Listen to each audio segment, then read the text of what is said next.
Today's video is filled with controversies, fights, and chaos, regardless of this guaranteed victory against the weak Dundee team. Winning was an obligation, so here we go. These are today's news. Rangers likely have no choice but to stick by Philippe Clement, because they don't have the finances to sack him. Rangers have stupid financial situation, blasted before Ibrox cuts. Late Nedum Badrami Rangers transfer claim could explain collapse of £10 million winger deal. Rangers could have Chelsea Regan on their hands as Clement tells fans to remember the name. Philippe Clement told to give unwanted Alex Lowry Rangers shot after simply ridiculous strike. At the end, I want to know your opinion on these controversies. It's really important for us to wake up the Rangers fans to what's happening and hold this management accountable. Looks like Rangers are in a bit of a bind with Philippe Clement, eh? According to Hugh Keevins, the club's hands are tied because they simply can't afford to give him the boot. So it's a case of back him or bust at this point. Clement's job's been under scrutiny since that humbling old firm lost to Celtic, and to make things worse, his post-match comments were as clear as mud. But Keevins reckons it's not just about giving him time. The club probably hasn't got the funds to sack him, especially after that surprise contract extension last month. Now, we all know Rangers aren't exactly flush with cash right now, and sacking Clement would come with a hefty bill. Pay him and his staff off? That'd make a proper dent in the budget, leaving us even more skint when the next transfer window rolls around. And let's not forget, we've been here before. The club spent money like a drunk in the casino, hiring and firing managers. Michael Beale, Giovanni van Bronckhorst, not to mention some dodgy transfer deals. It's no wonder the summer window felt like a bit of a slog. If results go completely pear-shaped in the next few weeks, the board will have a big decision to make. But they've already backed themselves into a corner by extending Clement's contract, so unless the wheels truly fall off, they'll have to ride this out. Sacking him now would just make things worse, and the cost of replacing him would probably mean scraping the barrel for transfers down the line. It's a classic Rangers move, isn't it? Back the manager, change the recruitment budget on him, then tie ourselves in knots financially. To be fair, Clement showed some promise when he first arrived, and with only 2 transfer windows under his belt, he hasn't had enough time to completely overhaul the squad. But time's ticking, and he's got to start showing that things are heading in the right direction. Poor results can't go uncriticized, but the club's in too deep to start chopping and changing again. Looks like it's sink or swim for Clement and the club. Fingers crossed, eh? Gary Keown's not holding back, is he? He's absolutely ripped into Rangers for what he's calling stupid financial decisions. And he's got a point.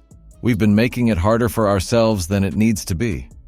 We've shed some serious weight in the wages department with the likes of Borna Barisic, Leon Balogun, and Kemar Roof all packing their bags in the summer, but Keown's still not impressed. He reckons Rangers should be miles ahead of the rest of the Scottish Premiership, but instead we're scrapping just to stay in second. It's a bit embarrassing, isn't it? With the financial advantage we've got over most of the league, we should be cruising, but here we are, 8 points behind Celtic. And for what? A goalless draw against a Hearts side that couldn't score in a fish supper? Keown's right. He's also realistic about our chances this season. Nobody expected Warburton to seriously challenge Celtic back in 2016, and the same goes now. Nobody's banking on us nicking the title from them this year either. The gap between us and Celtic is as wide as the Clyde, both on and off the pitch. While they've stabilized and strengthened, we're still fumbling around trying to sort out the mess from previous years. Keown's biggest gripe is that for all the cuts to the wage bill, we've still got way more cash than most of the league, yet we're getting dragged into a dogfight for second place. That's unacceptable, really.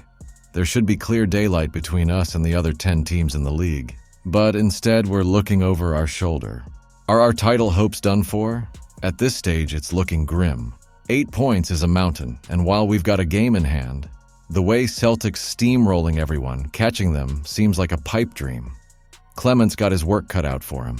We've got to kick on and at least make a fight of it, or this season could turn into a bit of a write-off. Well, here's the latest in our summer transfer soap opera. Rangers had their sights firmly set on 2 big targets as the transfer window was slamming shut: Nedum Badrami and Southampton winger Samuel Edozie. Now, it looks like the Badrami deal, which finally went through, might have been the reason the Edozie move collapsed last minute. Typical Rangers drama, eh? Rangers had already snapped up Feyenoord defender Neresho Casanwirjo just before the August 30th deadline, but they were still desperate for a quality playmaker, someone to fill the Todd Cantwell-shaped hole after he legged it to Blackburn Rovers. Bajrami, the Albanian international, was the top target, and it looked like we were going to bring him in on loan from Sassuolo. Everything was ticking along nicely until Sassuolo suddenly decided to change the terms at the 11th hour. Classic Italian club move, right? Turns out because of some new FIFA loan rules, Sassuolo weren't keen on another loan and instead wanted to sell Bajrami outright. Rangers, scrambling to avoid the whole deal going down the toilet, coughed up a reported £3.4 million to bring Bajrami to Rangers. That fee seemed like a steal for an international in his prime, so they made it happen. But in doing so, it looks like they pulled the plug on the Samuel Edozie deal. The young winger from Southampton, who cost them £10 million from Manchester City in 2022, was all set for a deadline-busting loan to Rangers. Even Russell Martin, the Southampton gaffer and former Rangers defender, was left fuming after it fell apart.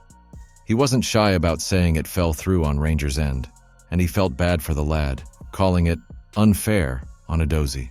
Instead, poor Sam had to quickly pivot and ended up signing with Anderlecht just before the Belgian window shut. But you've got to wonder, did Rangers back out of that deal because they needed the cash to finalize Bajrami's permanent move? It's all a bit murky, but that's football business for you. Now all eyes are on Bajrami. It looks like Rangers might just have a gem on their hands with this young lad, Hamza Igamani. Philippe Clement's been hyping him up, telling the fans to remember his name. And by the sounds of it, the Moroccan could be a huge asset for us. It's part of the club's new plan, offloading the high-earning underachievers and bringing in young, hungry players who can deliver on the pitch and turn a tidy profit in the future. The Rangers shelled out £1.7 million to bring Igamani in from FAR Rabat, which, let's be honest, sounds like a bit of a gamble for a player who's never played outside of North Africa. But he's got a solid record, bagging 16 goals in 58 games, and at just 21 he's already turning heads at Rangers. Clement's been easing him into the action, but he clearly likes what he sees.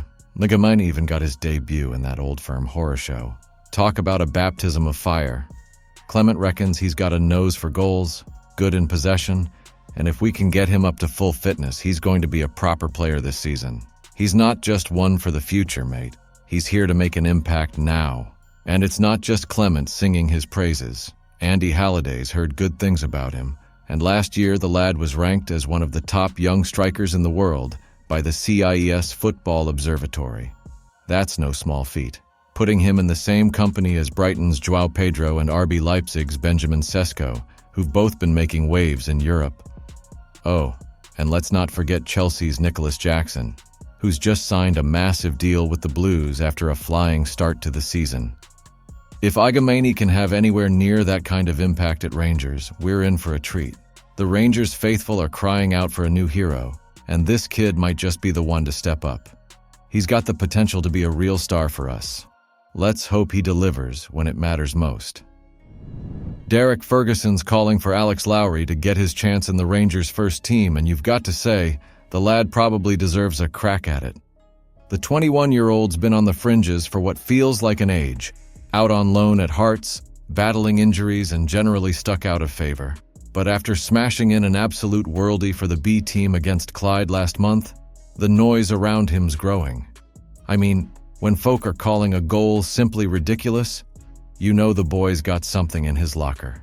Lowry hasn't had a sniff since Philippe Clement took over, and with options looking thin before Nedum Bajrami rocked up on deadline day, it's surprising he hasn't even had a place on the bench.